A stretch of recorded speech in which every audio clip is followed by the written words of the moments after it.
In this section, we'll get into the process of how careers are managed and how it leads eventually to an understanding of how far you might climb.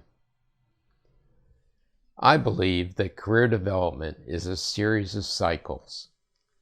The effect of completing each cycle is to increase your level of capability and increase your ability to contribute to the organization.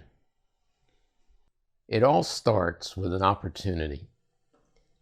People observe your work process. You work hard to perform well. You may need some coaching.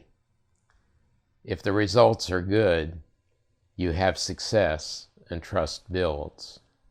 The more trust, the more responsibility, and the more widely you become known. Chances are you'll also establish some broader relationships that will yield new opportunities. It's useful to look at the elements in groups. The first group involves watching you work.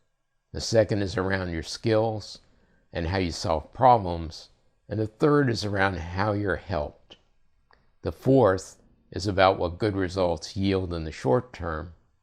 And the last is about implications further on.